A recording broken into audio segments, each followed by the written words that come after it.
Ces dernières heures, l'actualité évolue vite au Soudan en général, dissout les organes de transition et décrète l'état d'urgence. Mali, les émissaires de l'ONU à Bamako pour exiger le retour d'un pouvoir civil. Nigeria attaque de prison 575 détenus en fuite. Et puis on termine par le Togo. Litige foncier, la Cour suprême suspend temporairement les expulsions et les démolitions en masse. Nos invités sont en place. David Diagbavi de togosite.com. David, bonjour, vous allez bien? Bonjour Michel, je vais bien. Bonjour à mon cher ami Beausoleil, avec qui je partage le plateau ce soir. Ouais. Allez, nous avons également Honorable Beausoleil qui est déjà présenté par David Diagbavi, président de l'association Togo pour tous. Il est également député à l'Assemblée nationale. Honorable, c'est un plaisir pour nous de vous accueillir. Le plaisir est partagé. Bonjour Michel, bonjour David et bonjour à tous les téléspectateurs et téléspectatrices. On attend l'enquêteur Fioclou Adam Blenou. Il va apporter sans doute son expertise sur l'actualité au Soudan, au Mali et au Togo.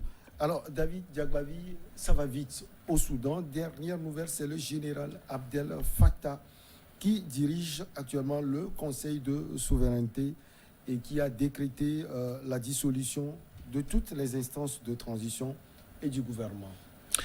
Oui, il fallait s'y attendre. C'est depuis un moment que les signaux étaient au vert du côté du Soudan. Vous vous rappelez, il y a de cela quelques semaines, une tentative de coup d'État avait été déjouée par les autorités en place. Et ce coup d'État de ce matin intervient dans un processus qui a été lancé depuis le départ de El-Béchir du pouvoir. Processus qui avait participé à la mise en place d'un comité composé de civils et de militaires pour gérer la transition. Le comité avait déjà pris fonction et très vite, les premiers désaccords se sont fait entendre. Et ces désaccords émanaient des réclamations de l'armée soudanaise qui demandait certaines garanties pour les militaires proches de l'ancien président Béchir, garanties qui faisaient partie de leurs exigences. Et en face, l'équipe de la transition avait pour mission, en tout cas, de déblayer le terrain après le départ de Béchir pour la mise en place d'une équipe gouvernementale composée de civils qui va diriger le pays.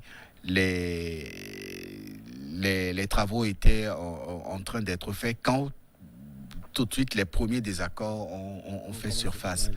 Et donc, ce matin, on a appris que le général a réussi son coup d'État.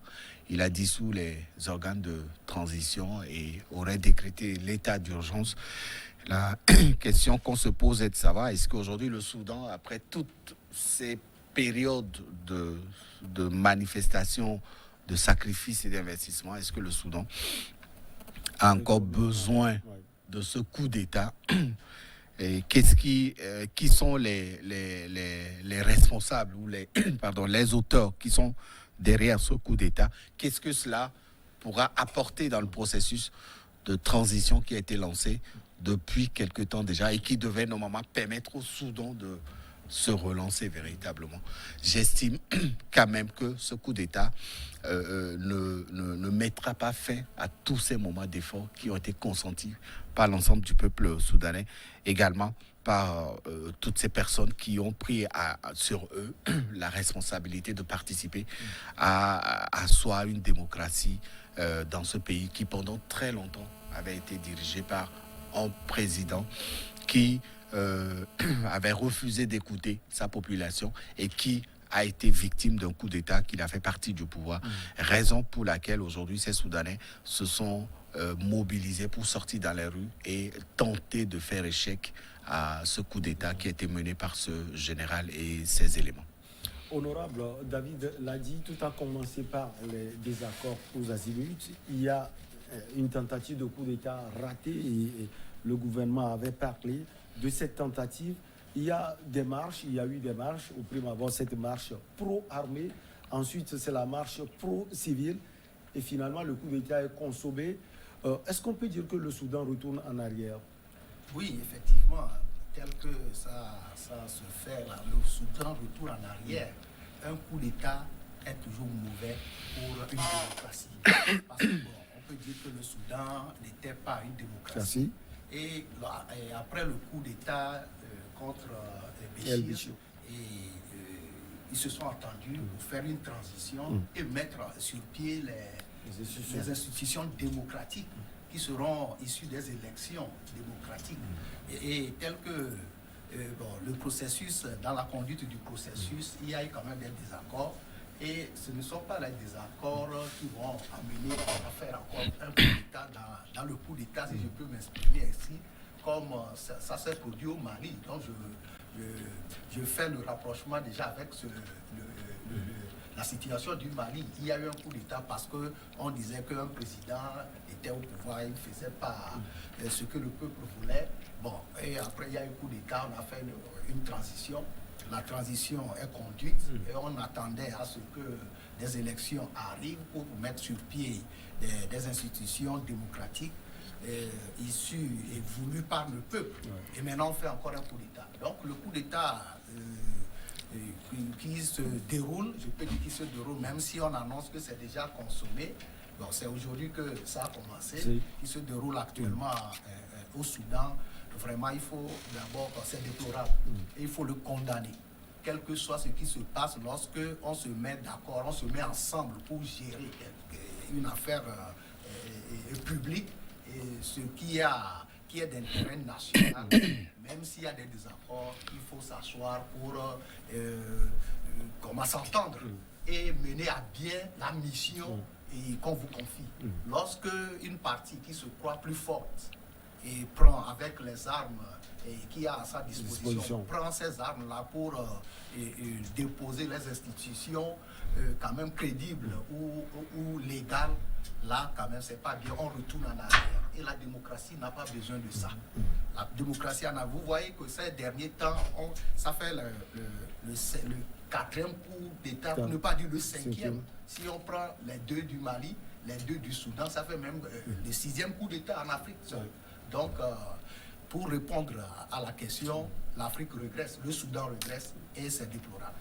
Alors, l'Union africaine appelle à une reprise immédiate du dialogue entre civils et militaires. Berlin a également parlé. La tentative de coup d'État doit cesser immédiatement. Elle est consommée. L'armée tire également sur les manifestants. David Diakbavi et le Premier ministre Hamdok, qui est à un endroit tenu discret pour le moment, appelle à des manifestations contre ce coup d'État. Oui, c'est les dernières cartouches dont disposent les autorités soudanaises, en tout cas celles qui ont été déposées, pour appeler à la population à empêcher la consommation de ce coup d'État-là. Vous savez, les Soudanais, c'est des gens qui sont très spontanés. Vous avez vu les différentes manifestations qui ont été organisées dans ce pays pour appeler à la démission du président Béchir d'abord. Et lorsque l'armée soudanaise avait manifesté ses velléités pour diriger le comité transitoire, la population s'était placée entre la population avait manifesté pour dire non. Et ça a fait régresser les ambitions de l'armée. C'est vrai qu'à la suite d'un coup d'État, il faut appeler à des condamnations, sauf que ça s'arrête à des condamnations. Qu'est-ce qui va se passer après? Le Soudan aujourd'hui traverse une période d'instabilité assez avancée. C'est un pays qui a toujours été instable dans beaucoup de domaines. On parlait de terrorisme, on parlait de la guerre avec le Soudan du Sud. Vous vous rappelez que le Soudan a été divisé en 2. Il y a le Soudan et le Soudan du Sud. Après des années de guerre, il y a la question du djihadisme aussi. Et puis, la gestion que Béchir faisait de ce pays constituait des éléments d'instabilité que le pays avait traversé pendant très longtemps. Et le pire, le pic était l'augmentation du prix du pain qui était passé très mal au sein de la population soudanaise et qui avait participé à faire partir le président Béchir dans le temps. Et donc, une fois que la nouvelle équipe s'est installée, les premières décisions qui ont été prises après le départ de Béchir étaient contre celles qui composaient les aspirations de la population qui était sortie faire partir le président. C'était l'armée voulait diriger la transition de bout en bout. Et donc la population s'était encore mobilisée pour freiner cela. Et l'armée n'a jamais digéré, en tout cas, le départ de Béchir du pouvoir. Et donc beaucoup de dossiers attendaient Béchir, des dossiers juridiques dans lesquels il pouvait se retrouver à tout moment. On a parlé de son transfert à la Cour pénale internationale pour être jugé de certains crimes dont il aurait été auteur au Soudan. Et donc ce processus de transfert était déjà mis en place et à tout moment Béchir pouvait être transféré à la CPI, ce qui représentait pour l'armée soudanaise, en tout cas pour ceux qui lui sont restés fidèles, et qui sont impliqués. Voilà, ce qui représentait pour eux un affront qu'ils ne pouvaient jamais digérer, parce que pendant que Béchir était déjà au pouvoir, la menace de la CPI planait déjà sur sa tête. Vous vous rappelez, il avait été interdit de voyager dans certains pays hors de l'Afrique en tout cas. Et donc le fait de décider, parce que la nouvelle équipe transitoire avait formulé véritablement son souhait de faire transférer Béchir à la CPI pour aller répondre de certains crimes. Et cela était mal perçu par l'armée. Cette armée qui a toujours demandé que Béchir soit jugé sur le territoire soudanais, mais qui n'était pas écouté par la nouvelle équipe. Pour beaucoup d'observateurs, c'est ce qui fonderait aussi cette tentative de coup d'État, ou alors cette décision de l'armée de revenir au pouvoir. Donc maintenant, il faut savoir si les condamnations vont pouvoir participer à faire quelque chose. Est-ce que les manifestations à Khartoum peuvent participer à faire quelque chose? On annonce déjà des tirs à balles réelles, on annonce des blessés et des morts. Cette même population avait déjà reçu des balles mortelles de cette même armée, mais elle était toujours revenue. Et à la suite, les résultats étaient positifs. Est-ce qu'aujourd'hui, il y aurait cette mobilisation autour des autorités soudanaises pour participer à faire échec à ce coup d'État avec la motivation qui est celle qu'on connaît de ces Soudanais? On pourra peut-être espérer que les jours à venir pourront être aussi défavorables pour la junte qui vient d'arriver. En tout cas, les manifestations, les appels et autres ne font rien pour le moment aux militaires. L'émissaire de l'ONU au Soudan évoque des arrestations inacceptables. Honorable, vous pensez également que c'est le fait que ces derniers temps, on voit le gouvernement soudanais qui prend langue avec la communauté internationale, la Cour pénale internationale et autres. C'est cela qui commence par irriter ces militaires qui seraient impliqués dans des exactions. Oui, mais ça fait partie aussi des causes pour ce coup d'État, parce que, comme on l'a dit tantôt, il y a des désaccords entre les dirigeants de la transition et côté militaire contre les civils, et la population même partagée entre les deux parties.